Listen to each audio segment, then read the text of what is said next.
Good afternoon. Thanks everyone for joining today's webinar, Optimizing the Mobility of Cyclists with Siemens SiBike. My name is Connor and I'll be your moderator. Before we get going on the webinar today, just a few housekeeping items to run through.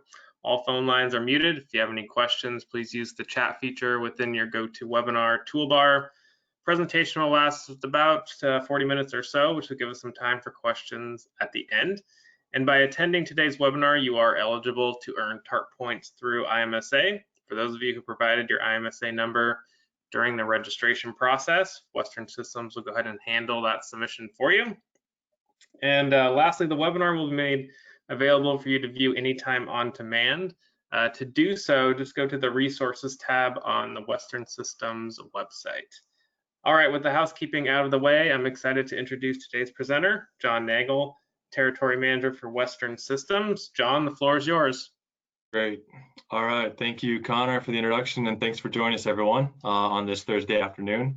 Like Connor mentioned, my name is John Nagel. I'm the Territory Manager for Western Systems in Southern California.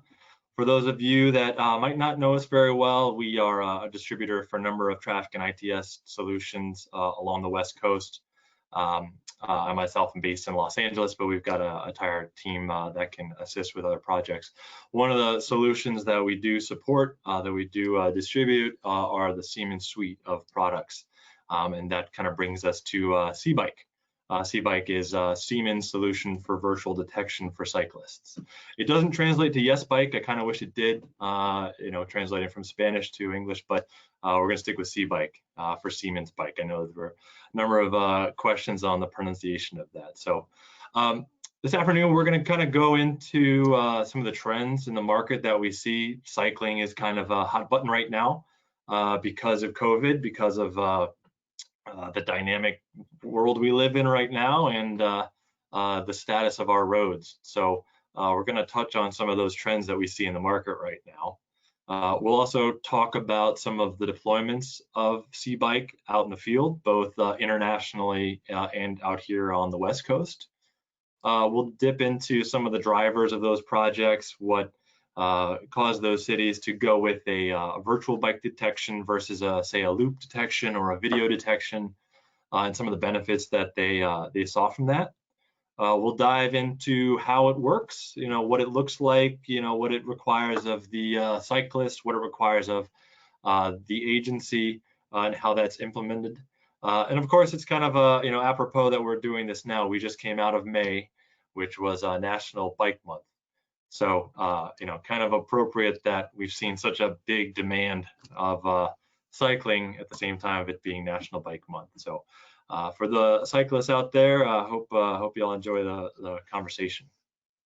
Kind of touched on that there about, what the world we're living in and just the demand of cycling right now. Everyone's cooped up. They're all looking for other ways of recreation outside of their home, safe ways of staying active. And kind of the net cause of that is the demand for cycling is off the charts. So, even this article here is saying it's the new toilet paper, the way that bikes are flying off the shelves right now. So if anyone is looking to sell a bike, now is the time to do it. If anyone's been to the stores, you'll see that the shops are pretty bare in terms of inventory. I heard one shop owner is saying that their sales of pink and purple bicycles to men has drastically increased due to their the no longer our ability to be picky about what type of bikes they get. So fact of the matter is biking is going up. The question is, is it here to stay? Is this a trend, or is this something that's just a fad that's going to come and go? We've got a lot of families that are getting bikes for the kids. Again, it's a nice recreational, get out of the house type of activity. Gyms are closed, so you've got a lot of people using it for recreation as well as exercise on both the weekend and the weekday, just because the options of exercise have decreased so much. Bike shares are becoming more popular, but I think what's really key is to see how things are going to change when we move forward into the new world, as we go back to whatever sense of normalcy that is. And we're looking at commuters specifically. You got a lot of people that are going to work right now that are able to go to work. If there's no public transportation options, and they don't have a vehicle, they're going by bicycle as their sole option. So as things open back up, as public transportation does open back up, albeit in a relatively reduced service, the numbers show that a lot more people are going to continue the trend of cycling to work or just being on the road. So kind of really hard to really point out the numbers and say exactly what percentage is going to hop back in their cars come after the trend. But I think it is safe to say that, compared to pre-COVID numbers, due to the number of bikes that are out there now, due to the habits that are being formed with a lot of people, that cycling, the numbers compared to pre-COVID are going to be higher post-COVID.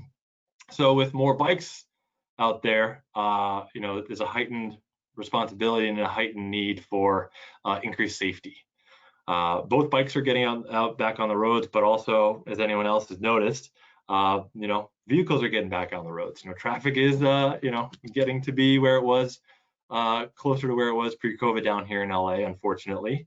But as more vehicles are going back on the road and those bicyclists are still on the road, safety is going to be a major concern. And it's something that we've seen fatality rates increasing year over year. From 2013 to 17, there was an average of 792 fatalities each year, with an average of 777 of those being caused by motor vehicles. So roughly 98% of all the accidents were caused by motors. 2018, that number jumps up to 857, so we can see that number increasing.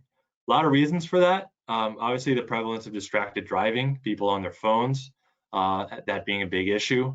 We've got people are maybe looking at their phones and through their peripheral vision, keeping an eye out for other vehicles, but maybe not bicycles. Bicycles are a lot, just due to the nature of their silhouette, their size, a lot harder to see, and a driver might not see them quite as much. So huge safety concern there. Also, we got the shift in popularity of bigger trucks and SUVs, with the compact mid-size taking over as the car of choice of Americans. The footprint of that vehicle is causing those intersections or those collisions to be that much more dangerous because of the size of this.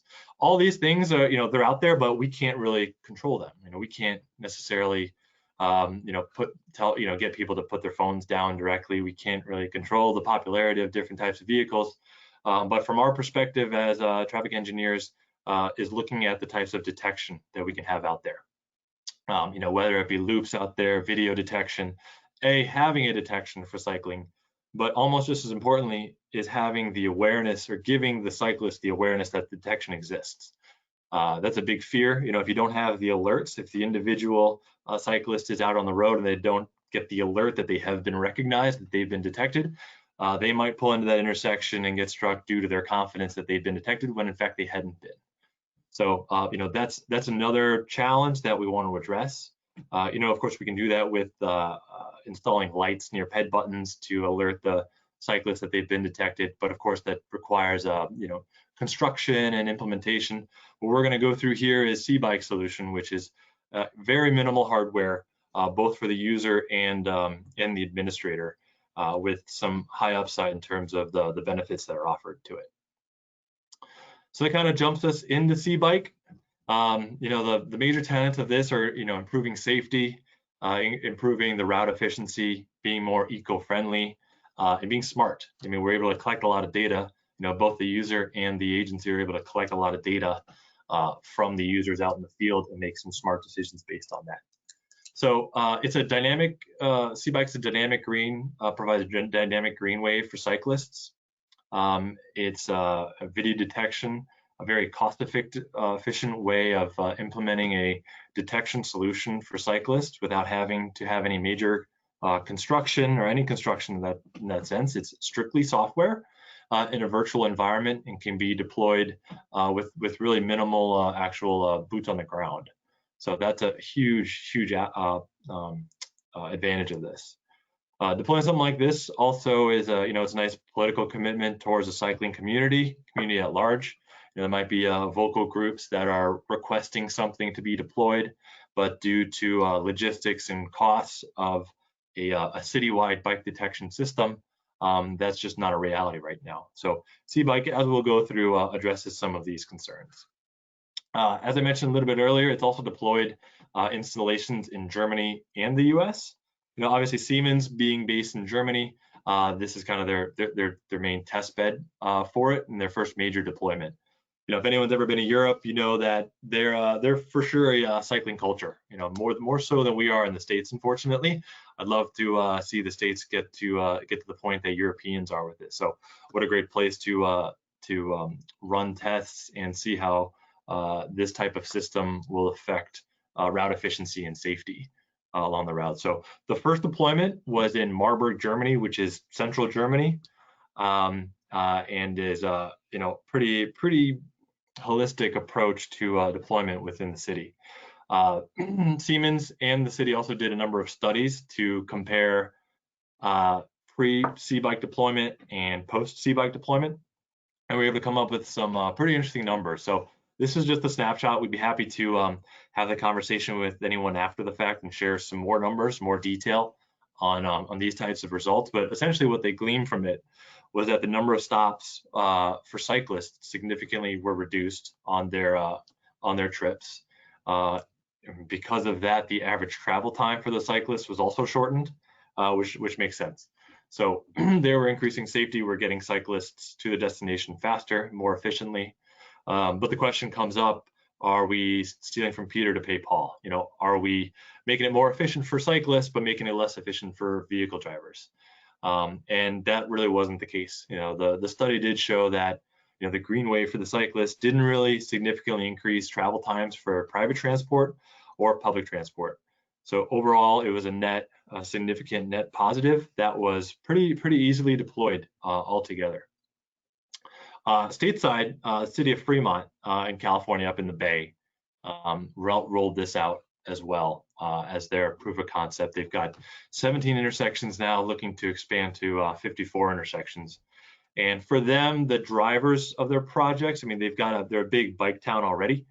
They've got a lot of vocal bike advocates that are really pushing for increased safety and increased route efficiency for the cyclists. You've got the whole eco-friendly story as well that was driving these projects too. At the moment, they didn't really have much bicycle detection. They were looking to roll that out. However, due to logistics and due to funding, they were only able to roll out about 2 or 3 intersections per year. So at that rate, they weren't quite happy with the speed at which they're able to deploy a bicycle detection system. They're also identifying some challenges with bicycle loops. There really isn't any differentiation between a vehicle being over a loop or a bicycle being over a loop. That was kind of a struggle. Also, a lot of loops, all loops, they rely on, that inductance, that metal, that magnetic field being broken.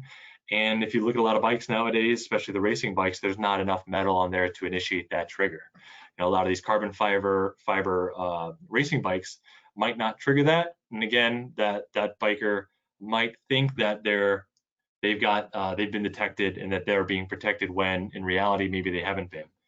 So again, importance of having good, accurate detection and a good, accurate alert of detection. Fremont was also seeing an increase in ridership of their bike share program. So they really wanted to get out there and get ahead of increased demand, obviously for bike share. And then after, the trends that we're seeing from COVID, those numbers going up, increasing as we go. So this is a brief little snapshot of how they deployed their initial rollout. As I mentioned, they did 17 intersections at first. This is their proof of concept. On the top left, we've got their kind of Google Maps layout of their intersections, and on the bottom right, that's the tactics view of their the rollout. They're planning on doing 54 total, and the way that they identified which locations to implement this solution was obviously on the main arteries. So as we can see here on Big Fremont and Maori, we've got their main arteries covered. But they've also wanted to add other intersections just to collect more data. Maybe they weren't heavily trafficked by bicyclists, but having something like this in place and having that broad net of data capture environments, they're able to identify, okay, are cyclists taking shortcuts? Are they going certain routes at different times of the day?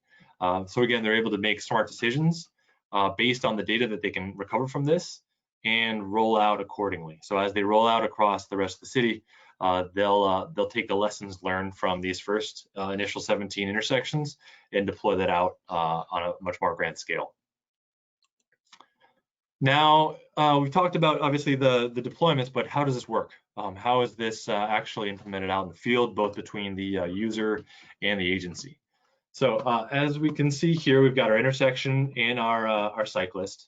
On the right down here, this green area, that's our trigger zone. So right here, we've got our threshold where once that threshold is passed, a message will be sent from the user's app via from the user's phone via the app to the server.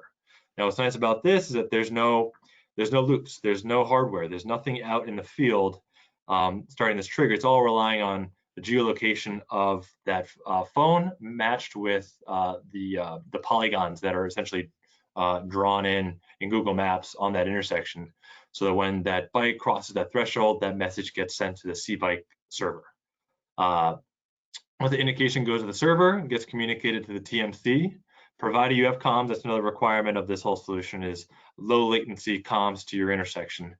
That communication goes to the TMC, from there to your controller, sends a call to your controller, and the controller will extend that green phase. So everything here, there's no physical installation of anything. This is all a virtual environment that really just relies on pre-existing hardware, both for the user and the agency. What's nice too about this is once this individual crosses the threshold on their bicycle, they'll get an alert on their smartphone letting them know that they've crossed that green zone, the intersection has recognized them, and that their green is being extended. So again, as I mentioned before, the importance of having detection, but nearly as important is allowing that user to know they've been detected, to give them the confidence to go through the intersection.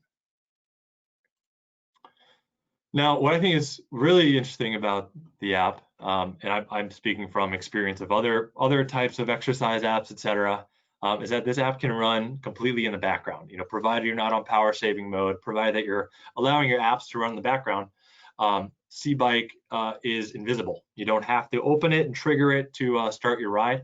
All of that can be activated based on defined movement conditions. So acceleration and speed, for example. So the phone can tell that your body is accelerating and is now at a speed that is unique to a bicycle, that a person running couldn't get to those types of speeds, nor a vehicle. So this is triggered in the background. This is nice. The app I use is Map My Run. I use it for cycling and I use it for running. It's a little thing, but you have to open the app, you have to turn it on, you have to initiate it to go on. This is nice because it's in the background. You don't have to remember to turn it on. And again, as we're asking users to buy in and download the app, it's one less thing that we're asking them to do. So the SiBike app, it's available in iOS and Android. Again, it's just on in the background. It's invisible. You can access this if you want. There's some functionality to the app itself, but the real key is that you're given alerts both visually, and it can also give a vibration. If you don't have it mounted on your handlebar, for example. Now moving forwards, this is kind of what I'm talking about right there in terms of how the app kind of works. On the left we've got our map view. Here's Fremont, California, as we can see on the left. As you zoom in closer, you can see the actual intersections. You can see each intersection that has this solution implemented into it. So you can use it to plan your routes. You can say, okay, I know where my intersections are that I'm protected. I'm going to make sure that I'm going to stick to these lanes prior to making my turn, for example. So, again, this is all in the background. It doesn't have to be accessed, but it gives additional functionality as you're planning your routes, as you're evaluating your performance, for example. It can track a lot of those things and provide that information to both the user, but also the agency on how the ridership of bicyclists is being used in the field. Right here, we've got an indication on what this looks like. So on the left, we've got our banner ads that pop up. So you'll see on the bottom, you've got ride in progress, open for end of ride. So that was triggered based on those established movement characteristics. That's not, it didn't have to be initiated by the user. that was initiated based on that activity. So that alerts you that the app is running. And then once you pass through the threshold of that are drawn, basically the detection, the virtual detection, you get the alert on your phone that you've crossed that threshold. Now, in a previous picture, you saw a phone mounted on a handlebar. That's ideal. Obviously, we don't want people to be holding their phones and watching their phones to be able to determine if they're getting that trigger to give them the confidence to go through the intersection. So there's also a vibration that can be used as well. So if that phone's in their pocket, they can get that key, get that indication as well in their without having to see it too. Now, another benefit of this is that something that we're kind of combating is the individual's patience. If they pull up to an intersection and they're maybe not detected, or they think maybe they missed the detection, they might pull through an intersection prematurely, and there might be an accident. Also, you might get bicyclists getting off their bikes, walking over to the ped button, hitting that button to take that across the street. Of course, there we're not being as efficient because it takes maybe 5-7 seconds for a cyclist to get through an intersection, but now we've just committed to 15 to 30 seconds of downtime that cyclist is already downstream, and we've got vehicles waiting. So that kind of ties into the efficiency of the solution. So this is kind of again the visualization of what the user sees on the app. Of course, the app needs to be downloaded by the user, not something that can just be pushed out. So the city of Fremont kind of took this as a promotional endeavor and did a number of PR activities to get the word out that, hey, there's a free app out there, download the app, here are the benefits to it. It runs in the background, you don't have to worry about it. So an example of how Fremont tried to create essentially a grassroots user engagement, working with local bike groups, working with local marathons or other types of outdoor sporting activities to get the message out and broadcast this, because this is the one element that we can't control. If people are going to download this or not, can't force that. But again, it ties into this theme of easily implementation. We're leveraging hardware that already exists, just like what we have with the controller. If we already have that type of hardware in place, we've got low latency connection to the controller. This is just software for the intersection. Same idea for the individual. Everyone has cell phones. Everyone leaves their house with their cell phone. They've got it in their pocket while they're on the road. So the hardware is already in place. It's just a matter of software. And in terms of this, it's a very non-invasive piece of hardware that works in the background, doesn't have to be triggered. So a lot of benefits there. So I just wanted to kind of review briefly on the those two deployments that we've got out in the field. We've got our registration of detection, our priority call for cyclists by triggering the signal priority at those traffic intersections. We've got relying on the cell phone for alerting via the banner ad on that cell phone. All thanks to the GPS-based detection zones that we're able to draw polygons in Google Maps to identify where our detection zones are. So again, no hardware installed out in the field. Our system requirements are IP-based infrastructure to the signals. We want low latency as much as possible to the signals from the TMC. And general low latency communications on the controller will require the deployment of a video detection module, which we can talk into a more detail kind of one-on-one. But for these purposes of introductory call, we'll save that for the next conversation. Here we can see the polygons that each agency will essentially draw to draw their detection zones. Here they can send calls, test the intersection, make sure things are working.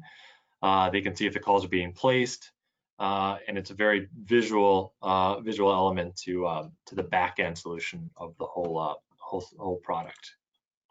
And I mentioned earlier, it's a smart solution. So we're able to collect all that data, both on the user side and the agency side. So the user can track their movements. They can find the most efficient ways to get to work, for example. They can track the number of times they've stopped.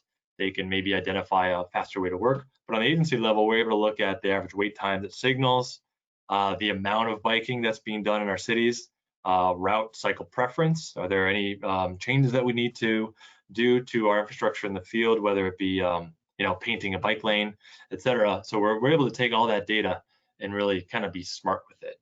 And that's really the advantage of having this virtual solution. So with that, I mean, that's kind of a brief overview of the benefits of this type of solution.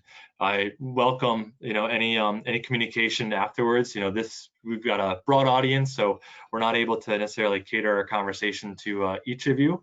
But this is my contact information. If you'd like to have a follow-up conversation about any of the other technology implementation, system requirements, et cetera, happy to field those types of questions. And then, my whole team is available for everyone to access as well. So with that, Connor, I'm opening up to any questions that anyone has. Now, if it's anything super technical, we might be able to take it offline, but happy to address any questions that might be out there. Great, thanks, John. We'll get going on the Q&A, so please use the chat feature within your GoToWebinar toolbar to ask any questions you may have. We did have a couple, John, that came in for you while you were speaking, so we can dive right into those. The first one is, do we have to pay for each individual intersection, or is this a flat rate for the entire city?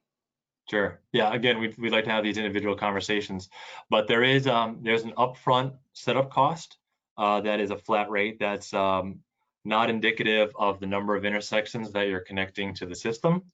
There's an annual licensing and hosting cost that is also not dependent on the number. So there are some upfront operational expenses to integrate the solution, and then a smaller annual licensing hosting cost tied into that. Also annual maintenance cost as well.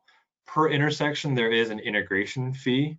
It is minimal compared to the grand scheme of things. So ultimately, the more intersections you have deployed, the lower cost per intersection. You get the economies of scale. Kind of what we're seeing with Fremont is that they're deploying 17 at first and then rolling out a larger number down the line as they learn from those lessons learned from the first 17. And adding those intersections is a fraction of the cost of that actual upfront fee.